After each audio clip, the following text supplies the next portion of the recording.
Hello everyone, welcome to our YouTube channel No Homeopathy and yes Dr. Samriddhi Sharma is here to guide you। और जैसा कि आपको पता है कि रिसेंटली जो AI पिजिट है for 3 months it got postpone. और ये बहुत ही क्रूशियल टाइम है फॉर ऑल दोज स्टूडेंट्स जो इसको क्रैक करना चाहते हैं। और इस टाइम को जिसने यूटिलाइज़ कर लिया ना, डेफिनेटली वो तो क्रैक कर जाएगा AI पिजिट को। और जिसने यूटिलाइज़ नहीं किया और अभी एक प्रॉपर स्ट्रेटजी नहीं बनाई फॉर द 3 months, वो भले ही उन्होंने फिर साल भर पढ़ा है, वो इस एग्ज़ाम को लूज़ कर जाएंगे। तो मैं आपको यही बताने वाली हूँ कि इस 3 महीनों में आपको किस तरीके से पढ़ाई करनी है ताकि आप वो एग्ज़ाम जो है उसको क्रैक कर जाओ, अच्छे नंबर से स्कोर कर जाओ। तो चलिए वीडियो को हम शुरू करते हैं। सबसे पहले आपको ये करना है 3 महीने के लिए कि आपको जो सब्जेक्ट्स मैं बता रही हूँ उन पे बहुत ज़्यादा फोकस करना है। बिकॉज जब AI पिजिट का आप एग्ज़ाम का प्रीवियस ईयर के जो पेपर्स हैं उनको देखोगे तो उसमें साफ आपको देखने को मिलेगा कि किसी ईयर में तो जो है वो अलाइड सब्जेक्ट पूरे ज़्यादा आते हैं और होम्योपैथिक सब्जेक्ट्स जो हैं वो कम आते हैं। तो जब हम प्रीवियस ईयर का पेपर देखें 2020 का, तो उसमें जो अलाइड सब्जेक्ट था वो ज़्यादा आया था और असर्शन रीजंस जो थे वो बहुत ज़्यादा आए थे। जो स्टूडेंट्स असर्शन रीज़न के लिए प्रिपेयर्ड नहीं थे, जो ये करते थे कि ये तो यूपीएससी पैटर्न है, तो उन्होंने वो लूज़ कर दिया। और जिसने अलाइड अच्छे से नहीं पढ़ रखा था उन्होंने वो पेपर को लूज़ कर दिया। और जिन लोगों ने यूपीएससी लेवल की प्रिपरेशन की हुई थी, जिन्होंने अच्छे से अलाइड सब्जेक्ट्स पढ़े हुए थे, उन्होंने आराम से उसको क्रैक कर लिया।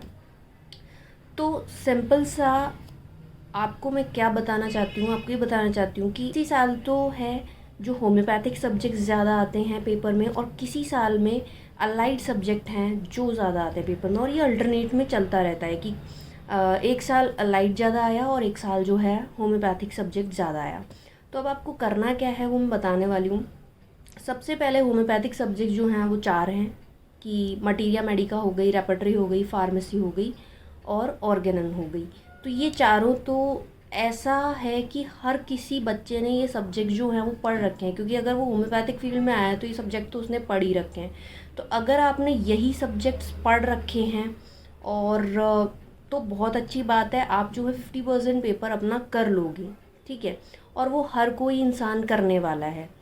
सबसे ज़्यादा ज़रूरी इस टाइम पे ये है कि आप अपने अलाइड सब्जेक्ट को स्ट्रॉन्ग कर लो, जैसे कि प्रैक्टिस ऑफ मेडिसिन। जिसने अपनी पीएम स्ट्रॉन्ग कर ली वो तो डेफिनेटली जो है कुछ भी ला दो फिर उसके आगे, क्योंकि 50% पेपर जो होम्योपैथिक सब्जेक्ट का है वो हर कोई करने वाला है।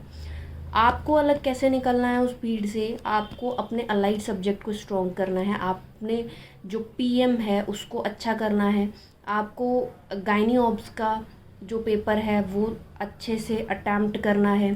और ये हमारे जो पीएसएम है उसको जो देखा जाता है। लेकिन सबसे ज़्यादा लाइट सब्जेक्ट में आप देखोगे कि प्रैक्टिस ऑफ मेडिसिन जो है वो आती है, ठीक है। अब इसका मतलब ये नहीं है कि आप प्रैक्टिस ऑफ मेडिसिन शुरू से पढ़ना चालू कर दो, तो फिर तो कोर्स पूरा होगा ही नहीं। डेफिनेटली कुछ मतलब नहीं है। 3 महीने क्या, उसके लिए आप 3 साल लगा दो तो भी कम रह जाएंगे। आपको पीएम में भी आपको स्ट्रेटजी फॉलो करनी पड़ेगी। ये 3 महीने जो है उसमें आप बहुत अच्छे से ये देख लो कि पीएम में ये सारी चीज़ें मुझे पढ़नी है, ठीक है। ये सारी चीज़ें पूछी जाती है। क्या पूछा जाता है, किस सब्जेक्ट में से सबसे ज़्यादा और किस तरीके से आपको किस सब्जेक्ट को पढ़ना है, वो मैं आपको नेक्स्ट वीडियो में बता दूंगी। लेकिन इस वीडियो को बनाने का मेरा यही मोटिव है कि आप लोगों को होम्योपैथिक सब्जेक्ट सब ने पढ़े हैं, हर किसी ने ये चारों सब्जेक्ट पढ़े हैं, हर कोई उस एग्ज़ाम में इन चारों सब्जेक्ट को अटैम्प्ट करने वाला है, ठीक है। आपको उस भीड़ से अलग कैसे निकलना है कि मानो उस जिसका होम्योपैथिक सब्जेक्ट भी बेस्ट होगा, चारों चार जो सब्जेक्ट हैं रेपर्टरी, फार्मेसी, एमएम, ऑर्गेनन, जिसके ये सबसे ज़्यादा बेस्ट होंगे वो तो बहुत अच्छा स्कोर कर जाएगा इनमें भी, ठीक है। और जिसके मानो अगर आपके अलाइड सब्जेक्ट वाला पेपर नहीं आया, मेजॉरिटी आपके होम्योपैथिक सब्जेक्ट का पेपर आया, तो जिसने भी वो चारों सब्जेक्ट्स में से बहुत अच्छा कर रखा है वो उसको निकाल जाएगा। मानो अगर आपके होम्योपैथिक सब्जेक्ट का पेपर कम आया और अलाइड सब्जेक्ट का पेपर ज़्यादा आया, ठीक है, जैसा पिछले साल हुआ था, तो जिन भी लोगों ने अलाइड सब्जेक्ट को बहुत अच्छे से पढ़ रखा है वो डेफिनेटली जो है क्रैक कर जाएंगे। तो मैं आपको इस वीडियो में यही बताना चाहती हूँ कि आपको करना क्या है। वो चारों सब्जेक्ट तो आपको जिस तरीके से आप पढ़ रहे थे वो पढ़ने ही है, वो तो आप आराम से कर ही लोगे। लेकिन आपको इस टाइम पर जो अलाइड सब्जेक्ट है उसमें फ़ोकस करना है। अलाइड सब्जेक्ट में भी स्पेशली जो पीएम है उस पर फोकस करना है। पीएम के बहुत ज़्यादा क्वेश्चन पूछे जाते हैं। नेक्स्ट वीडियो में मैं आपको ये बताने वाली हूँ कि आपको कौन से सब्जेक्ट में से क्या टॉपिक्स पढ़ने हैं, और ये जो वीडियो होने वाली है वो बहुत ज़्यादा इम्पॉर्टेंट होने वाली है हर स्टूडेंट के लिए।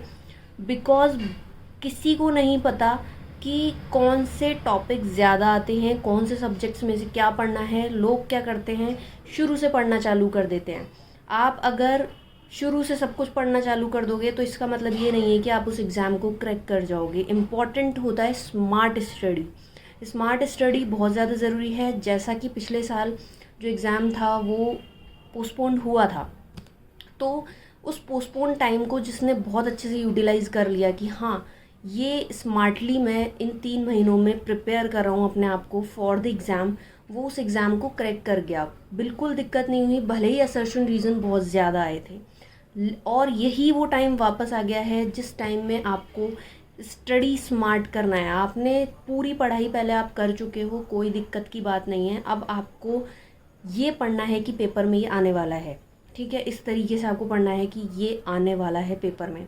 इतना आपको पता होना चाहिए पेपर के बारे में कि आपको क्या पढ़ना है।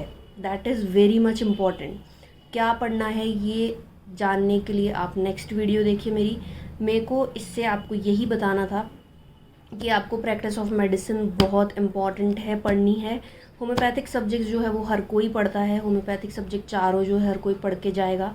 लेकिन उसमें भी बच्चों की कैटेगरी होती है कि जिसने बहुत अच्छे से चारों सब्जेक्ट को पढ़ रखा है, और एक कैटेगरी होती है जिसने माइल्ड मॉडरेट पढ़ रखा है, सुपरफिशियल पढ़ रखा है, ठीक है। तो आपको बहुत अच्छे से उन चारों सब्जेक्ट को पढ़ना है। वो आप पढ़ चुके हो, कोई वो बात नहीं है। आपको इस टाइम को for the light subject prepare करना है अपने आप को। So that's all. Till then next video में मैं आपको एक एक सब्जेक्ट के बारे में बताऊंगी कि किस सब्जेक्ट में आपको क्या इस टाइम पे पढ़ना है। That's all. Thanks for watching no homeopathy.